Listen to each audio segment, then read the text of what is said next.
Welcome to One Man's Tracks, the secondhand CD channel, and today we're chilling out, laying back, and bopping to some ska music with Big D and the Kids Table, a band whose strange name comes from an obscure line in an AT&T commercial. I'll link it down in the description. It became the name of this band because lead singer David McWane promised his best friend at the time that he would name his next band after that line, and it just so happened to really kick off and get some traction underneath it, and so they were stuck with this weird little name. They've come up with all sorts of other different origins for it. They're just making them up as they go, like being originally called just the Kids Table and driving to a gig and running over someone's animal that was named Big D and then incorporating that into their names, but I'm pretty sure it's from that commercial I've just linked. The band formed in Boston while the members were attending Berklee College of Music in 1995. They'd come out with their first full-length album in 1999 called Good Luck, following it up in 2002 with Gypsy Hill, then doing kind of a full stylistic 180 in 2003 with Porch, which was a rap album. And as much as it's not that great of a listen, I really do appreciate the band's willingness to commit and really go for it on that project. I much more appreciate that willingness when it comes back to their 2004 follow-up to that album, their ska punk with the occasional emo rock fusion in there titled How It Goes. The band's gone through quite a number of lineup changes over the years, with McWane being the only remaining member as of 2021, but at the time they released this, they still had original bassist Steve Foote, guitarist Sean P. Rogan, and trumpeter Dan Stolperman in 2007 for their fifth album through Side 1 Dummy Records. This is Big D and the Kids Table, Strictly Rude, along with John Riley on the drums, saxophonist Ryan O'Connor and Paul Cutler on trombone. Big D had a touch of dub and a little bit of reggae to this funky, feel-good ska punk sound. The band's carefree attitude of just making what they feel like is infectious, and it makes their rebellion have this innocent virtuosity that makes me just want to sing along with the goofy lyrics and bounce to that classic ska vibe. As much as I love getting into a complicated album, I'm glad to find one that's not going to try to challenge me too much, not be overly cryptic, ambiguous, or ambitious, and just tell me a story and ask me to hang out. And thanks to the musicianship here and the variety they create within some of the more conventional structured songs they have here, it makes for a pretty thoroughly enjoyable listen, I'd say. When the energy is right, it's pretty easy to get me to stick around, and the energy is right away. From the up-tempo opener Steady Ride, it's a positive, beachy cut about the uplifting power of music, and it gets this album started on the right foot. They then take the tempo up to a comical level with Noise Complaint, to embrace of the inevitable. They bring the party to a fever pitch and just have everyone bouncing off the walls before the cops show up. Then Shining On tells a narrative that basically comes down to no matter what crappy things are going on in your life, you're still alive and the sun and stars are just gonna keep shining on. The beat, the horns, and the chorus here convey exactly that feeling, this glowing comfort amidst the darkness. Souped Up Vinyl is essentially about the same thing, basically cherishing the time you have that's just for you and your friends, playing some good music. It's a emo rock intro verse that grabs you into this one that then transitions into some more danceable, celebratory ska. Punk rears its head with a darker little guitar-led track titled Deadpan Face.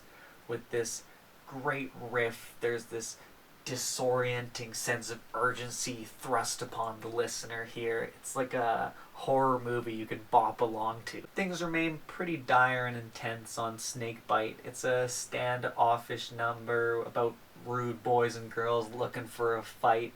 I'm not entirely sure, but something about this makes it feel both indifferent and enchanting.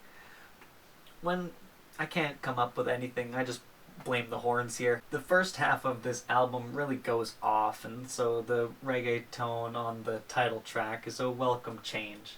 It's inspired and modeled after the song Uptown Top Ranking, and they adapted the line Simply Roots into the title of this album, Strictly Rude. The chorus here is really smooth and probably the most memorable aspect of this very chilled out tune. Try out your voice is the point in this album where the tracks shift from rowdy narrative led to more message driven songs. They're a little bit reluctant to do so, but with a sense of duty, they start to express their opinions and implore their audience to do the same. Big D has a bit of a cynical take on Let It Be next with Hell on Earth. They start you off kind of sauntering along with let the damn cows moo, let the stupid birds fly, and then they abruptly accelerate to the point where you're letting children getting abused and making life a living hell by letting people do whatever they want. It's a wild ride, and again, I can't quite pinpoint what makes it as engaging as it is. These sort of goofy, almost throwaway concept songs don't get skipped even after a few listens of this album. It carries on right through, and I enjoy them all quite a bit. Jumping out of that spiral of despair with a song about friendship, which is a short little piece titled Fly Away, and that one's followed up by a song about trying to get your friend to stop drinking called Breaking the Bottle. These two are alright, nice and light, but highly forgettable. On the other hand, you've got Raw Revolution that has just so much more character. I love the chorus here, I love the atmosphere, and I love how it effectively translates their get your hands dirty mentality when it comes to making music, producing music, and touring it. Relocate the Beat describes the struggle of a live performing artist that is running out of venues to perform at. It really starts off great, but it's one of the rare cases on this LP that the song overstays its welcome a bit. With 2 tracks left, we see a return to the chilled right out reggae jam with The One, and then finishing up with the pretty easy going She Knows Her Way. The bass and vocals really play along super nicely with this one, drifting forward, swaying, and bobbing the night away. I've never really gotten that much exposure to ska, and the stuff I have listened to in the past didn't really make much of an impression on me. I don't really have much of a strong opinion on either way, but I'm starting to see the appeal here. Big D and the Kids Table have released 4 albums since 2007 and are actually set to release their 10th full-length project in a couple of months here. On October 22nd of 2021, they'll have 10 albums under their belt, and honestly, I've only heard the lead single off that new album, and beyond this, I haven't heard any Big D material, and so if there's an album amongst those that I need to check out before their new LP is released, let me know.